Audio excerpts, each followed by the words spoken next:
when you get a hold of this Blu-ray, what is the first episode that you're going to pop into the player? 3. Wow. That was quick. I already knew. I kind of knew what he was asking before he asked, So I had my answer in mind. What about you? Is that Vancouver? I think so. It matches my shirt. Very oddly matches my shirt. Yeah, I was gonna say, it actually is really nice. What's the first episode I'm gonna watch? I'm probably gonna watch 11 because that's my favorite episode. A lot of favorites. Yeah. What was it like to see those flashback moments with Tyler and Bitsy in that one? I think it was just such an inspiration watching them completely change their mannerisms in a way that makes sense. It's like almost like you could see the mannerisms of the natural show, the normal show, beginning in that, even though they filmed it after. It was absolutely intense just seeing all the subtle work that they did to make themselves look like these characters. Oh my God, it's matching so much that I need to your stop camo. this. You went John Cena. I went John Cena there for a minute. They did such a good job that I just an inspiration to watch. And in season 1, what were the most difficult parts for the two of you to film? For me personally, some of the work on 108 with Bitsy, some of the more intense emotional scenes when John Henry's trailer, when we're kind of checking it out, investigating, we're not quite sure who he is. We don't know really anything about him at all, but his trailer's there, and I go in and almost get killed, and all this crazy stuff goes down, and then Lois opens up about why it particularly struck a nerve with her, and she got so angry at Jonathan in that scene. And some of that work was quite emotional. It was really draining. I remember one day I filmed like 2 of the most emotional scenes in the entire season for Jonathan in one day, along with like 2 other scenes. It was a huge day. It was like 15 hours and just brutal. I mean, some of the days, some days you walk into work and it's one scene, it's 3 hours, you're in and out, and it's the easiest thing ever. No lines even maybe. And then other days it could be scene after scene after scene, and it will really take a lot out of you. So that was personally for me some of the hardest work. Honestly, the hardest, but I think my favorite episode to shoot was episode 6. It's I generally, when I first get the script, the first thing I do is just look up how many times my character's mentioned, so I get a good idea of how much work is ahead of me and how I should start scheduling my life. And when I'm normally we're both around like 100, pretty much 100 flat, maybe 90s.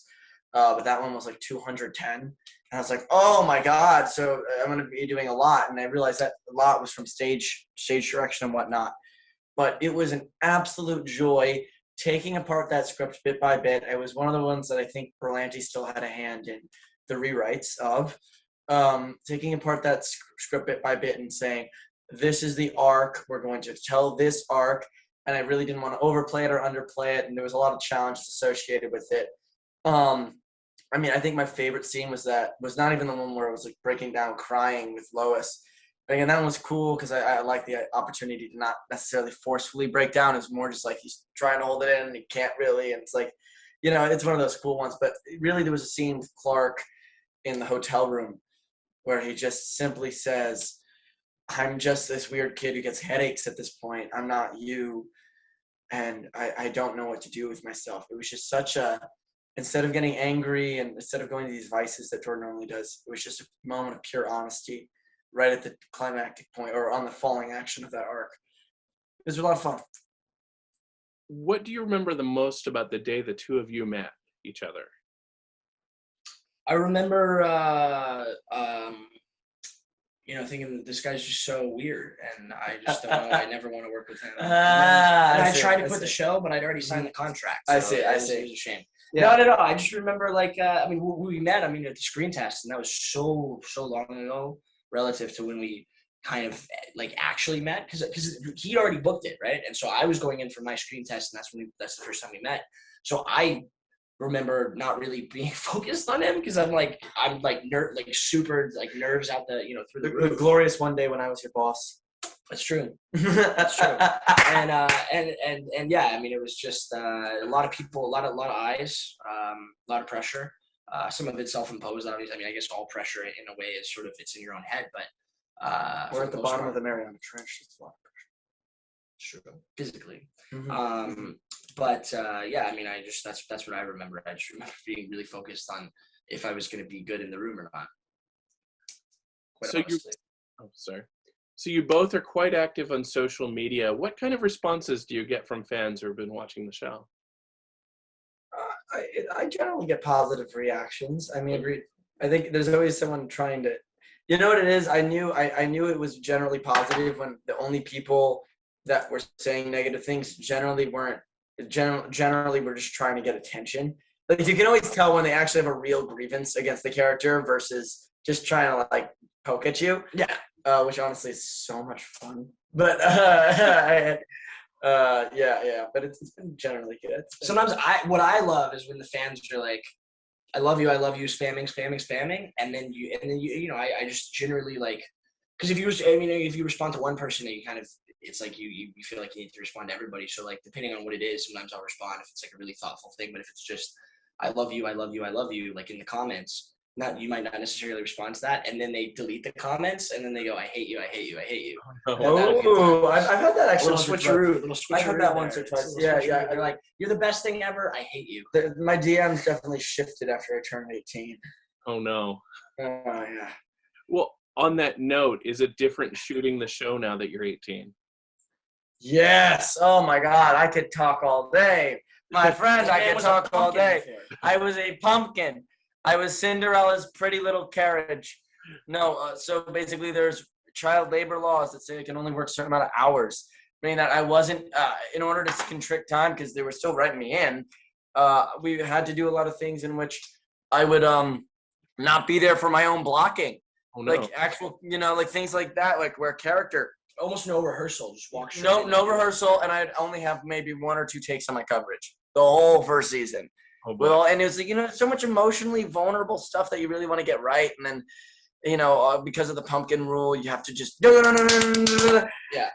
Honestly, the last episode, it was like this last week of the last episode. It was a 2-week episode. I was able to do it because it was actually after I graduated high school. And then this whole season, I've actually been able to like consistently, I think you know what I mean? Like there was never a strikeout, I think, on these scenes so far because I've had all 3 strikes to do it instead of just 1. I was consistently getting base hits and maybe sometimes even a home run, which feels just great that I have that opportunity to do that now. So also, I've seen that you guys are good friends with the actor that plays the young version of your dad. Are you hoping you get to do a time travel story or something so you can all hang out? Oh. That'd be pretty cool. Yeah, I'm really good friends with Dylan. I mean, we've talked about it once or twice, but if it was done, it would have to be done with a lot of careful. As much as I love Dylan, and he's a really great friend of mine. I'm probably seeing him this coming week. I really want to make sure the show, first and foremost, sticks to what it is. Exactly. Stays grounded yeah. and like, you know what I mean? Like if we're doing a time travel episode, it would have to be done really right. And I trust these writers to do it. If they felt confident they could do it. I know these writers could definitely pull it off, but also that may just not, I don't know how that would really tie into. I think they're just generally good at not doing things they know they can't do. Right. And that is like the top talent to ever have in life. Yeah.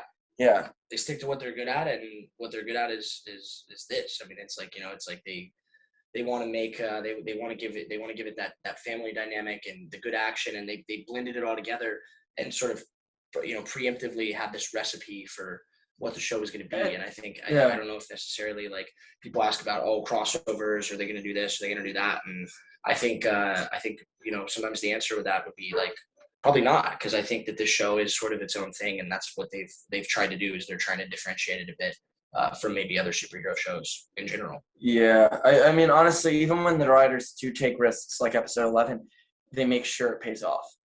Like they're very, very, very good at being concerted, but also risky. And, we just have a really great team of people creating the show down in LA. So, Right. Yeah, that came from a question about Dylan somehow. That's kind of crazy. Yeah. That's awesome, though, because we're talking about season 1 in general to promote this Blu-ray, so that's perfect. So when you're acting opposite Tyler in the Superman costume, is it a different feeling? Like, holy crap, this is Superman. Oh, absolutely for me. Yeah, definitely. It's still kind of like, it's still almost a little intimidating. You know what I mean? Like, I don't know. Like, it's just weird. Like, you feel like a fan. Like, every time I see him, I kind of feel like a fan for a minute. Like, I get this, Yeah. I don't know. Like, I feel like I'm seeing him at an event. Like, I'm at Comic-Con. It doesn't feel real. I mean, honestly, like seeing him also. I mean, that suit is tough. Like you have to have someone to take it on and take it off and all of that. Seeing all of that, I'm like secretly like, if they ever did give me a suit, could it just be like shorts and a t-shirt? Could it just be like real casual, real casual? You know, real casual. Well, there is a Like, version of Superboy that wears a t-shirt and I have heard of this. Yeah. And were they to go that direction, please go in that exact direction. That would be That'd be amazing. Yeah, that would be so awesome. Just a t-shirt. Just a I mean, t-shirt. why not? If you're invincible, why does it really matter? I know. I never did get why he has the suit. Because I was talking to Tyler about that, actually. I was like, because he has the suit, but he doesn't get power from the suit. And Right. it doesn't disguise him either. Like, if the suit was a disguise, I'd understand it, but it's not a disguise. True, but here's the thing, right? Think about it. It's like a magician's trick. It's like it kind of draws attention away from the face, Right. you know, and then Maybe. you're not as focused. He could have at least worn shades when he's, like, Superman. You know How what would I they mean? stay on his face, though? I don't know, but, like, you know what I mean? Like, in real life, like, instead of glasses when he's Clark, maybe with shades when he's Superman. Nice. Wouldn't that be just really bad? But, you know, bad A. I don't know if I'm allowed to say that word here. You can say whatever you want. You're 18 now. No, I'm just kidding. Also, I have a comic book with me here. Oh, nice. Yeah, that was the comic I was telling you about when we did that interview before, Jordan. Yes, sir. Yes, Yeah. sir. Yeah. Yes. So- Just gorgeous art. Yeah. So have you either of you wondered what Jonathan and Jordan will be like after high school? Definitely. I mean, it's not something that's, you know, you got to remember, like, we're just now going into sophomore year, conceivably, in the show. So, like, to me, it's not really, you know, we'll see if the show even goes on for more than 4 seasons. And if each season is a year, is progressing by a year. Because sometimes with some shows, you know, it'll be a few months here, a few months there. They might pack an entire season into, you know, one week of time. I mean, who knows, really? I've seen shows do it all kinds of different ways and mix it up every season. So, you know, that's definitely something that has crossed my mind. But I don't know if I've thought about like if I have any kind of expectation